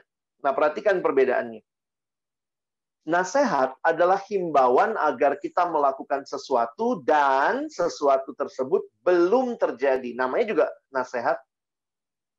Biar naik kelas, rajin belajar ya, baca buku teks, rajin tanya sama teman yang pintar. Jadi itu kan nasihat. Himbauan agar melakukan sesuatu. Sementara kalau berita itu adalah laporan sesuatu yang terjadi dan tidak ada yang perlu diperbuat karena itu sudah dilakukan bagi kita. Yang dituntut dari kita hanyalah respon kita terhadap berita tersebut. Ya. Nah, Dr. Martin Lloyd Jones melanjutkan, semua agama yang lain di dunia sebenarnya mengirimkan kepada kita penasehat. Ya, penasehat kepada manusia. Makanya semua agama itu isinya what to do. Lakukan ini, itu, bila mau selamat, ini hukumnya, ini aturannya, ini langkah-langkahnya, ini ritualnya, selamatkanlah dirimu dari dosa-dosamu. Siapa yang melakukan? Kamu. Supaya kamu selamat, ini yang kamu lakukan. Oke. Ada banyak orang Kristen yang melakukan ini? Oh, pernah juga saya dengar guru sekolah minggu ngajarnya begitu. Adik-adik, supaya kita selamat jadi anak Tuhan, kita harus rajin baca Alkitab, rajin berdoa, rajin ke gereja, hormat papa mama, supaya kita selamat. Betulkah itu Kristen? Kalau itu kekristenan, we miss the point of having good news. Kekristenan bukan what to do. Bukan. Tetapi ini berita. Allah tidak mengirimkan penasehat, tapi pemberita bahwa Kristus Yesus telah mati dan dibangkitkan untuk memperdamaikan kita dengan Allah. Karena itu berita sukacita tersebut, semua sudah dilakukan Kristus. Dosa, kematian, setan telah dikalahkan. Beresponlah dengan sukacita dan hiduplah sepadanan dengan rasa syukurmu tersebut. Nah, jadi apa bedanya agama sama Injil? Saya pakai istilah ini ya biar kita lebih jelas. Agama maksud saya semua ajaran yang lain selain kekristenan. Agama adalah tentang do this, do that, lakukan ini, lakukan itu. Injil tentang dan. Sudah selesai. Sudah selesai. Karena itu jangan heran, agama itu menimbulkan ketakutan dan ketidakpastian apakah yang saya akan lakukan cukup untuk menyelamatkan diri saya. Sementara Injil kan berita sukacita. Mendatangkan sukacita dan keyakinan bahwa Kristus sudah melakukan semua hal yang dibutuhkan untuk menyelamatkan kita. Jadi kalian bisa bayangkan waktu Martin Luther yang selama ini beragama, dia lakukan ini, itu supaya selamat. Tiba-tiba mengerti bahwa yang menyelamatkan dia bukan perbuatannya, tapi karya Kristus, penebusan Kristus. Post tenebras lux. Betul-betul terbuka pikirannya ya. Jadi kalau kita lihat ya, hal-hal yang telah atau harus saya lakukan supaya saya selamat. Yang satu berita tentang karya Kristus yang dia lakukan bagi kita. Yang satu namanya good advice, yang satu namanya good news. Jadi sebenarnya waktu saya mengerti ini, memberitakan Injil itu kan nggak sulit ya. Cuman kasih tahu apa yang Yesus sudah lakukan. Dan mengatakan bahwa saya selamat bukan karena apa yang saya lakukan.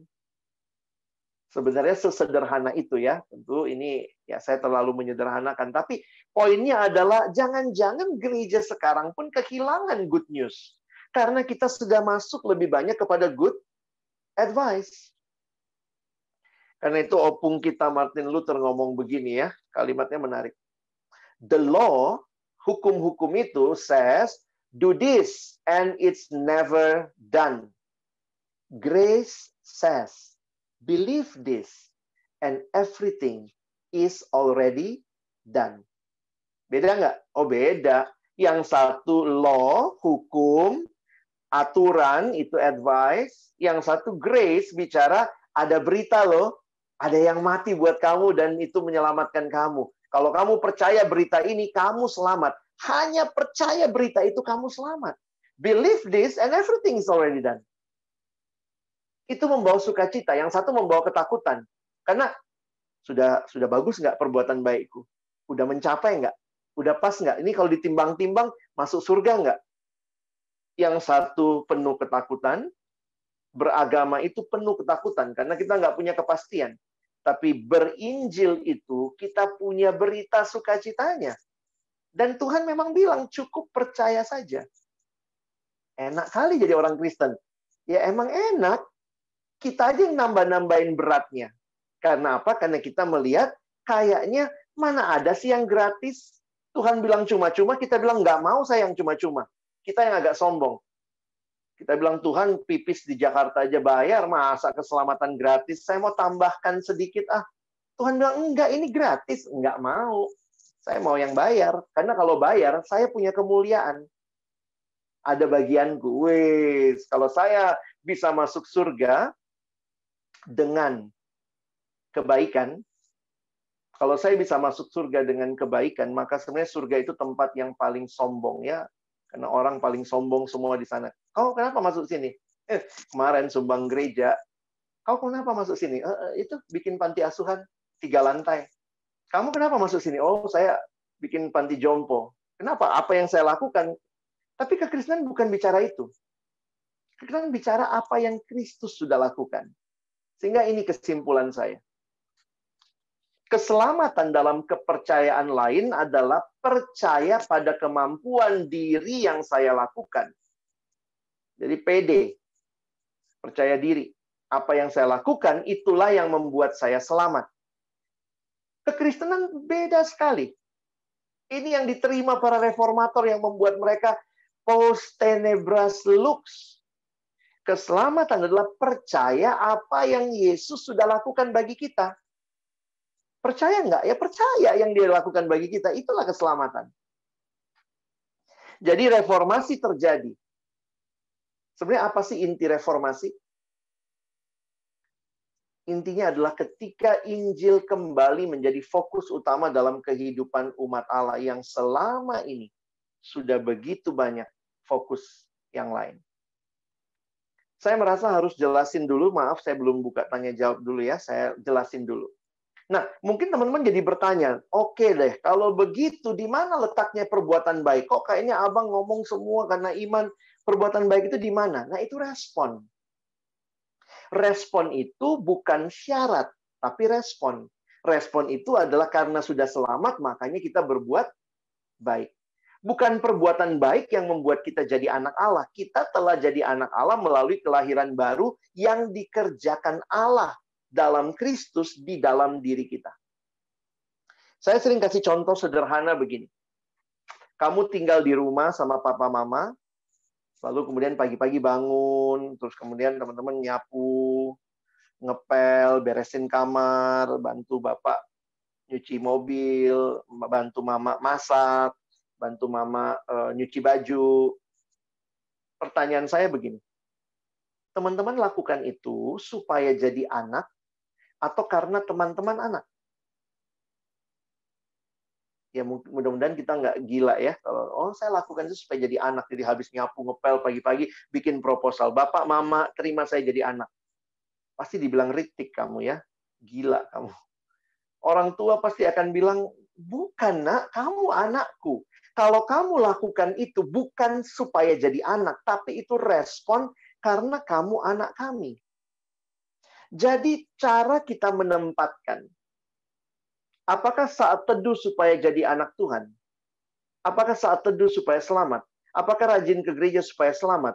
Apakah rajin ibadah supaya selamat? Kalau begitu pemahaman kita, kita sama seperti Luther sebelum reformasi. Karena dia lakukan segala sesuatu supaya memastikan saya jadi anak Tuhan. Dan karena itu dia tidak pernah sure, tidak pernah yakin, karena dia tahu bahwa perbuatan baiknya nggak pernah cukup baik untuk membawa dia kepada keselamatan. Karena itu ketika dia mengerti firman Tuhan bahwa ternyata dengan kebenaran Kristus, kebaikan Kristus, dia bisa selamat, post tenebras lux. Jadi tempatkannya benar nih, harus benar. Rajin ke gereja, rajin ibadah, rajin nolong orang, itu bukan syarat keselamatan. Tapi itu respon keselamatan. Jadi tetap ada perbuatan baik buat orang Kristen, ada. Ada tempatnya, bukan syarat, tapi respon. Karena itu, ada yang namanya tata bahasa Injil. Kita belajar sebentar malam ini ya, kita belajar tata bahasa Injil. Karena begini, kalau Injil itu adalah apa yang Tuhan lakukan bagi kita, bayangkan begini deh. Teman-teman selama ini bahasanya bahasa Indonesia terus. Lalu kemudian mau kuliah di luar negeri, harus berbahasa Inggris. Maka teman-teman harus belajar bahasa yang baru. Karena bahasa yang baru ini menolong kamu mempelajari apa yang baru itu ya, dalam bahasa Inggris kira-kira seperti itu. Nah, ketika kita terbiasa dengan bahasa agama, kita terbiasa tuh bahasa agama. Nah, Opung Martin Luther bilangnya gini, kenapa kita terbiasa bahasa agama? Karena kita selalu merasa saya selamat karena perbuatan baik saya. Itu Martin Luther sampai ngomong tuh, itu kayak sudah built-in dalam diri kita. Selalu merasa saya bisa selamatkan diri saya. Dia pakai bahasa ini ya, mungkin kalau kita pakai bahasa komputer ya, default setting kita itu beragama. Karena itu waktu kita sekarang berinjil, mengerti kebenaran ini, maka tata bahasa kita pun harus ada urutannya, kira-kira begitu ya, supaya kita tidak salah berinjil, ya. Jadi disitulah nanti kita akan melihat sama-sama, ya. Nah, saya sekarang coba ajak kita lihat tata bahasa Injil. Kalau kita ingin hidup berpadanan dengan Injil, kita perlu memahami tata bahasa Injil. Yang penting adalah urutannya. Indikatif dulu, baru imperatif. Indikatif itu apa sih? Indikatif itu pernyataan. Baru imperatif itu perintah. Harusnya begitu kan? Karena jangan lupa, Injil bukan tentang apa yang harus dilakukan. Injil adalah tentang apa yang sudah Kristus lakukan. Makanya Injil itu sifatnya berita. Berita itu indikatif, pernyataan. Apa yang harus saya lakukan, itu perintah. Makanya selalu harus mulai dengan indikatif dulu, baru imperatif, bukan sebaliknya. Nah, di dalam beberapa bagian Alkitab memang ada kelihatan, baik secara urutan maupun secara makna. Tidak selamanya memang urutannya seperti itu, bisa lihat di contoh begini. Ya, saya kasih contoh, indikatif kita mulai dari fakta yang telah terjadi. Lalu, apa perintahnya, larangan. Indikatif itu mulai dengan deklarasi Injil, imperatifnya apa kewajiban Injil. Indikatifnya apa yang Kristus telah lakukan, imperatifnya apa yang kita perlu lakukan. Ya. Oke, sebentar ya. Dan being kita, siapa kita di dalam Kristus, becoming kita, imperatifnya. Jadi indikatif itu bicara siapa kita. Kita sudah anak Tuhan oleh karya Tuhan. Nah, bagaimana hidup sebagai anak Tuhan? Rajin baca Alkitab, rajin berdoa, itu bukanlah supaya jadi anak Tuhan. That is not a question of being, itu a question of becoming. Ya. Jadi, kalau teman-teman perhatikan, ini inti yang polanya muncul di PL dan PB. Memang salah satu yang jelas di kitab-kitab Paulus, ya, surat Paulus misalnya ya. Nanti teman-teman lihat. Dia ngomong dulu tuh. Kamu telah dimerdekakan dari dosa dan menjadi hamba kebenaran. Pernyataan tuh. Bukan, ayolah, lakukan ini supaya kamu dimerdekakan dari dosa. Enggak. Kamu telah dimerdekakan dari dosa. Kalau kalian baca konteksnya, karena karya Kristus. Kan Roma ya. Kamu telah dimerdekakan dari dosa dan menjadi hamba kebenaran. Karena itu, lihat implikasinya, imperatifnya. Kamu sekarang harus serahkan anggota tubuhmu. Jadi bukan serahkan anggota tubuhmu supaya merdeka dari dosa. Bukan. Karena kamu sudah dimerdekakan dari dosa oleh karya Kristus yang satu-satunya bisa menyelamatkan kamu, sekarang serahkan anggota tubuhmu. Itu respon. Menjadi hamba kebenaran yang membawa kamu kepada pengudusan. Di Galatia sedikit terbalik, tapi pemahamannya sama. Siapa yang jadi milik Kristus telah menyalibkan daging dengan segala keinginannya, segala hawa nafsu dan keinginannya. Nah, sehingga kita harus memaknai hiduplah oleh Roh bukan supaya jadi milik Kristus, bukan. Itu adalah respon dari siapa yang sudah jadi milik Kristus. Tapi yang membuat kita jadi milik Kristus ya karya anugerah Allah, bukan usaha kita cuma-cuma. Kira-kira gitu ya. Nah, contoh lagi. Efesus. Sama nih. Efesus 4 ayat 32. Sebagaimana Allah dalam Kristus telah mengampuni kamu. Sebenarnya kan kalimatnya kayak dibalik ya. Tetapi hendaklah kamu ramah seorang terhadap yang lain, penuh kasih mesra dan belas kasihan dan saling mengampuni, sama sebagaimana Allah dalam Kristus telah mengampuni kamu. Jadi kita melakukan imperatif itu bukan supaya diampuni, tapi karena sudah diampuni. Karena kamu sudah diampuni, maka perbuatlah pengampunan kepada yang lain. Di Titus juga begitu. Karena kasih karunia Allah yang mengamatkan semua manusia telah menjadi nyata, ya. Ia mendidik kita supaya meninggalkan. Jadi kemudian ini imperatifnya. Nah, apa bahayanya kalau kita nggak ngerti yang mana indikatif, mana imperatif? Nah, ini sedikit tentang bahasa ya. Nah, ini nih. Ketidakpahaman tentang tata bahasa ini menyebabkan orang Kristen jatuh kepada dua kesalahan fatal. Satunya gila hukum atau disebut legalisme. Karena semua ada aturannya yang harus dilakukan supaya selamat, akhirnya jatuh kepada legalisme. Atau yang namanya antinomianisme atau anti hukum, antinomos, yang tidak peduli dengan hukum. Dan kita lihat di Alkitab sebenarnya ada konteks seperti itu. Nah, ini penjelasannya ya, kalian ikutin aja dulu penjelasannya. Terlalu menekankan imperatif, mengabaikan indikatif, cenderung jatuh dalam legalisme. Gereja-gereja Tuhan terjebak di dalam legalisme bila indikatif Injil tidak ditekankan. Kita memikul kembali hukum demi menyenangkan Allah. Padahal Allah telah sepenuhnya mengasihi kita saat Ia mengutus anaknya untuk mati, menerima murkanya atas dosa, menggantikan kita. Saat indikatif ditekankan, kalau kita tekankan indikatif, maka ketaatan itu jadi sukacita.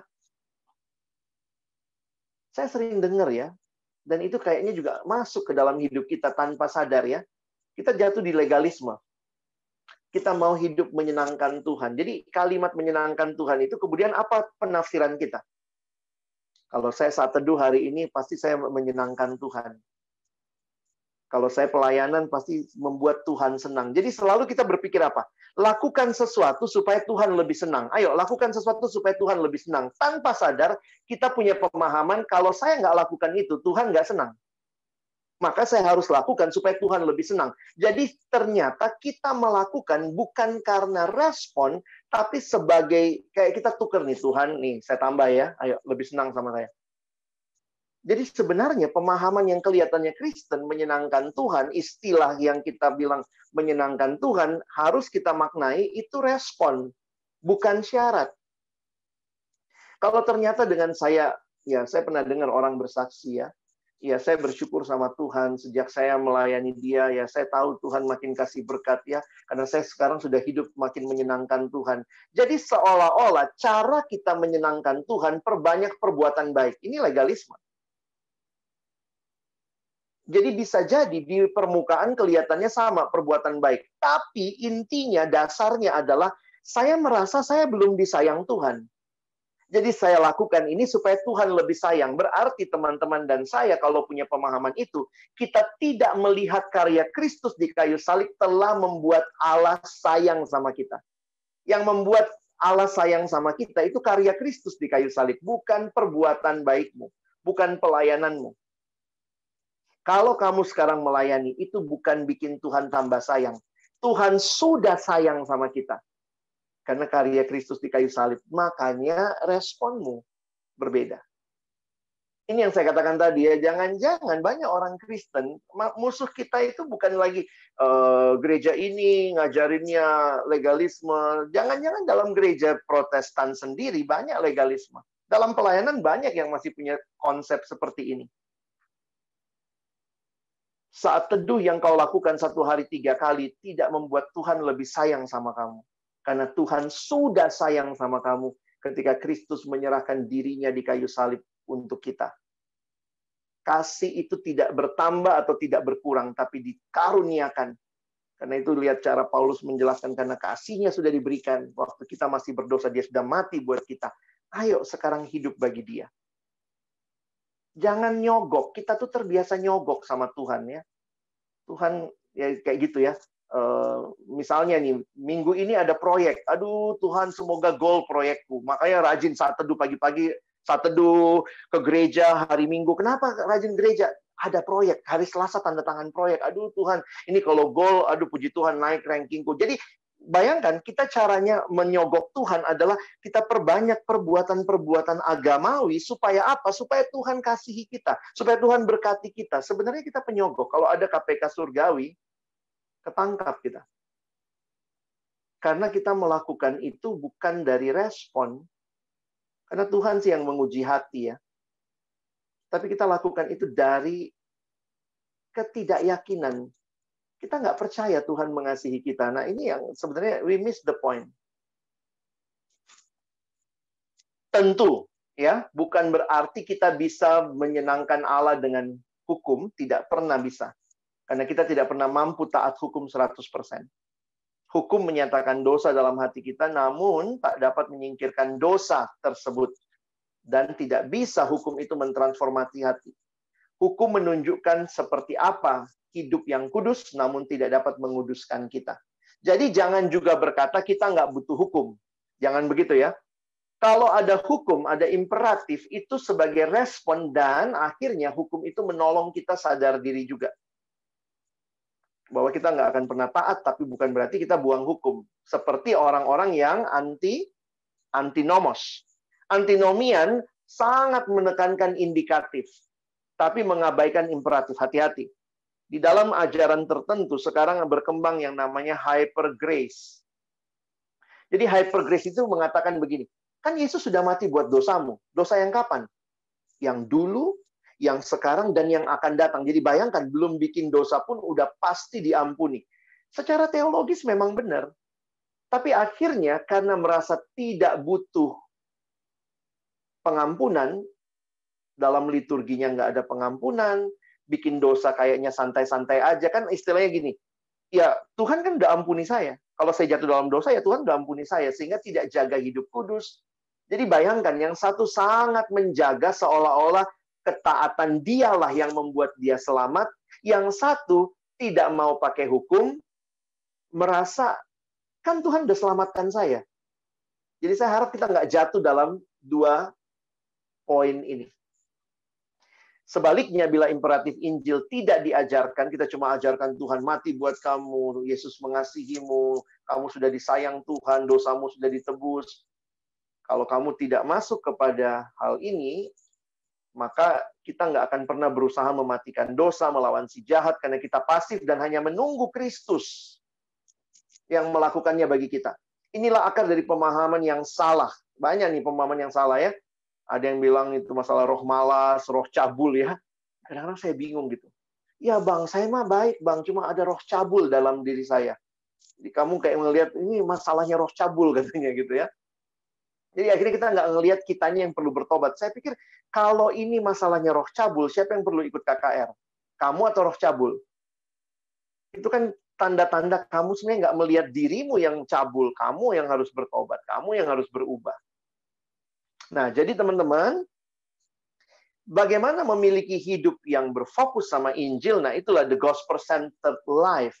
Yang tidak jatuh dalam antinomos, dan juga tidak jatuh dalam legalisme.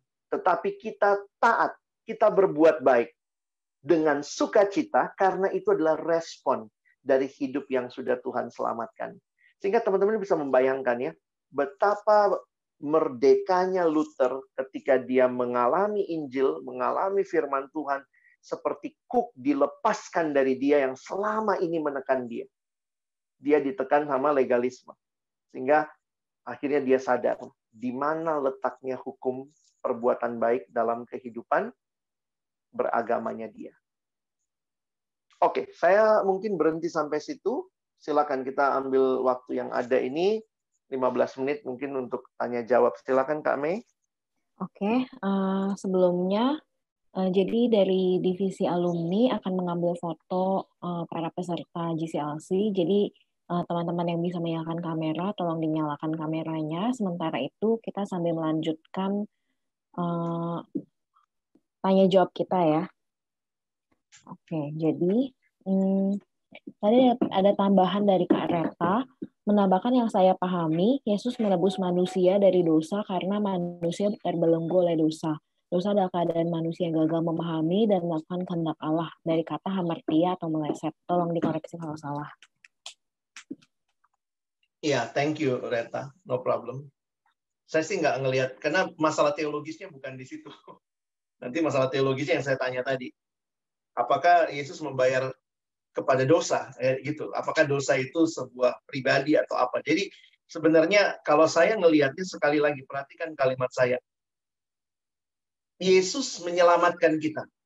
Nah, menggambarkan bagaimana Yesus menyelamatkan kita, Paulus pakai salah satu istilah penebusan. Dan ini juga ada di Perjanjian Lama. Di Perjanjian Lama itu istilah seperti seorang menebus. Masih ingat Ruth, Naomi, Boaz? Jadi kalimatnya itu menebus. Jadi dia lagi menjelaskan menyelamatkan kita. Lalu kemudian dia pakai istilah penebusan. Dia pakai istilah jalan pendamaian. Dia pakai istilah pembenaran. Jadi hati-hati kita jadi fokus sama istilahnya. Kita memperdebatkan istilahnya, ditebus dari mana, dari siapa. Sampai akhirnya kita jadi lupa. Sebenarnya kan hanya mau mengabarkan Yesus menyelamatkan kita. Kira-kira seperti itu. Mudah-mudahan nggak salah nangkep ya. Saya bukannya berarti nggak bicara kalimat. Saya juga selalu pakai kalimat menyelamatkan manusia dari dosa. Itu kayaknya lebih sound theologically right ya buat saya. Oke, pertanyaan yang kedua, bumi yang baru dan langit yang baru itu surga tempat Allah Bapa atau bumi kita sekarang ini yang diperbaharui? Jawaban cepat, saya pribadi melihat bumi yang diperbaharui.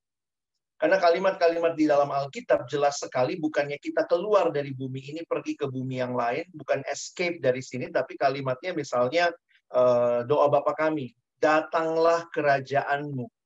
Datangnya kemana? Di bumi seperti di surga. Teman-teman jangan lupa lo minta terus setiap minggu, datanglah kerajaanmu gitu ya. Lalu kemudian perhatikan misalnya tidak ada konsep di Alkitab bahwa kita akan pergi ke dunia lain. Memang langit baru, bumi baru akan berlalu, tapi bukan berarti hancur, tapi dibaharui. Nah, jadi perhatikan gambaran Alkitab misalnya Wahyu mengatakan, aku melihat surga itu turun. Kota yang baru itu, Yerusalem itu turun. Jadi akhirnya melihat sebenarnya keyakinan kita bahwa surga itu adalah kita bersama Allah selama-lamanya. Dan di Alkitab menyatakan nampaknya akan terjadi di bumi yang Tuhan baharui. Oke.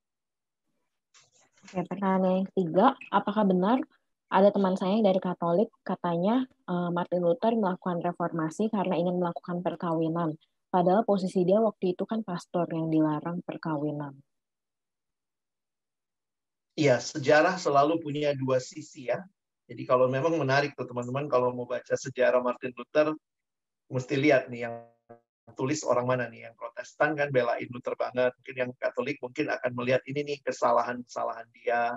Tapi saya tidak melihat ya, kalau lihat dalam membaca sejarah singkat begitu, saya tidak melihat motivasi utamanya karena mau merit gitu. Karena istilahnya kalau mau merit sampai harus dikejar-kejar seperti itu juga kayaknya sih bukan itu ya. Tapi lebih melihat kepada hati yang terbakar dengan firman Tuhan yang dia temukan, yang dia hayati, yang dia sadari, dan itu membebaskan dia. Sehingga menikah menjadi satu bagian yang dia juga sadari, bukan hal yang dilarang. Begitu. Pertanyaan selanjutnya, kalau di matematika, iman sama dengan keselamatan plus perbuatan baik. Bukan keselamatan sama dengan iman plus perbuatan baik. Apakah analogi ini tepat?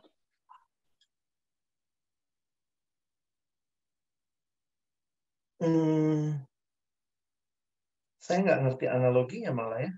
Kalau matematika, iman itu keselamatan plus perbuatan baik. Oh, maksudnya kalau gitu. Iman, keselamatan, perbuatan baik. Jauh lebih mudah dimengerti begini kali ya, Dek. Bentar ya. Sebenarnya slide saya lebih jauh itu buat minggu depan matematika Injil ya. Bentar. Minggu depan kita akan bicara matematika Injil. Nah, kalau tadi dalam buku, saya lanjut sebentar. Dalam buku True Devotion, In Search of Authentic Spirituality, penulis Alan Chappell mengatakan bahwa kerohanian yang sejati adalah kerohanian yang berpusatkan pada Kristus. Salah satu cara untuk menguji apa yang menjadi pusat kerohanian kita adalah dengan mengingat dua hukum matematika teologis. Dia juga coba memudahkan kita saja ya. Nah, ini kalimatnya. Sekali Anda menambah, sebenarnya Anda mengurangi. Yang kedua, apa yang Anda tambahkan itu, itulah yang sebetulnya Anda sembah. Itu apa maksudnya ya? Datanglah minggu depan ya. Poinnya dia adalah iman, keselamatan itu adalah iman dalam Kristus. Titik. Begitu kamu nambah, sebenarnya kamu mengurangi keselamatan itu. Jadi saya jujur aja tadi agak takut kalau gambar itu tadi misalnya membuat akhirnya jadi jangan kaitkan perbuatan dulu dengan keselamatan ya. Karena dalam realita Alkitab yang kita baca tadi tidak ada kaitan langsung, nggak ada kaitan. Keselamatan itu bukan karena perbuatan baik. Jadi kalau mau menaruh perbuatan baik itu adalah respon dari iman, bukan sebagai syarat supaya bisa dapat iman yang menyelamatkan. Oke? Oke, mungkin minggu depan bakal dibahas lebih lanjut ya. Iya. Oke, untuk saat ini kalau misalnya teman-teman ada yang mau bertanya secara langsung, boleh open mic, dipersilakan.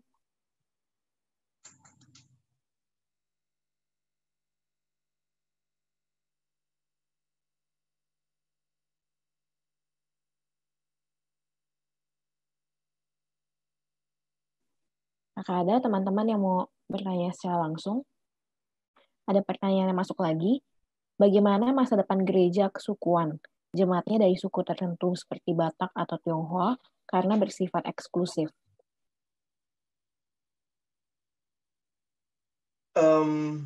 Ya, saya secara pribadi tetap melihat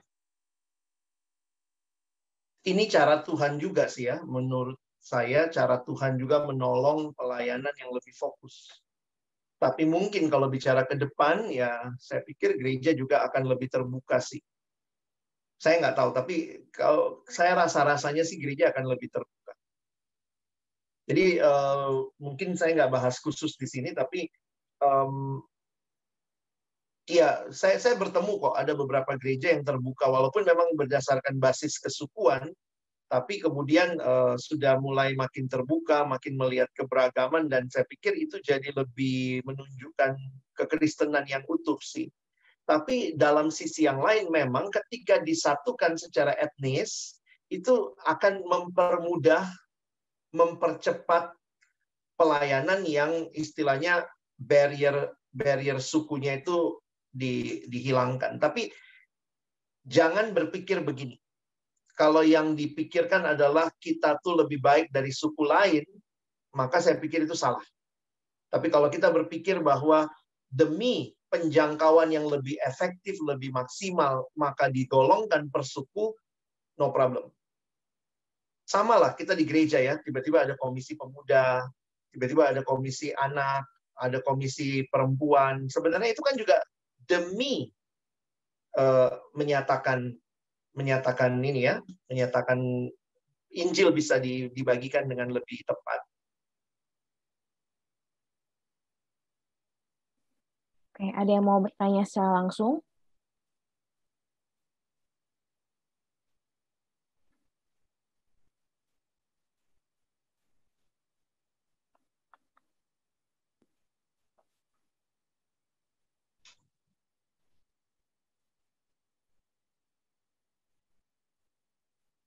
Kalau tidak ada, mungkin boleh langsung ditutup, Kak Alex. Oke. Teman-teman, saya rekomendasikan dulu 2 buku. Jadi minggu depan saya akan coba lanjutkan sedikit tentang Injil, tapi saya juga akan mengundang seorang teman untuk menjelaskan aplikasi. Karena saya pikir kan konsep kita udah banyak tahu, tapi sebenarnya seperti apa sih aplikasinya kalau kita itu berinjil? Apa sih cara pandang yang harusnya menolong kita dalam hidup gitu ya? Nah, buku yang menarik sih saya pikir teman-teman bisa ini ya, sorry nggak kelihatan ya. Gospel in Life. Gospel in Life, terbitan literatur Jawa Timur, ini sebenarnya buku PA dari Timothy Keller. Jadi saya pikir ini juga buku yang baik, memberikan pemahaman tentang Injil buat kita, Gospel in Life. Lalu yang kedua, bukunya Timothy Keller juga buat teman-teman karena alumni, saya pikir ini tentang apa ya, bekerja ya. Sorry, ini gimana kelihatannya? Udah kelihatan belum? Agak susah. Jadi ini tentang bekerja. Nah, kira-kira teman-teman nanti bisa coba cari juga, ada di literatur. Jadi ini Timothy Keller mencoba. Yang kedua. Judulnya nggak kelihatan. Pekerjaan Anda, apakah pekerjaan Anda bagian dari pekerjaan Allah? Every good endeavor. Sudah ada terjemahan Indonesianya ya? Dari literatur Jatim juga. Jadi ini buku yang menolong sebenarnya bagi kita melihat bagaimana penerapan Injil di dalam kehidupan.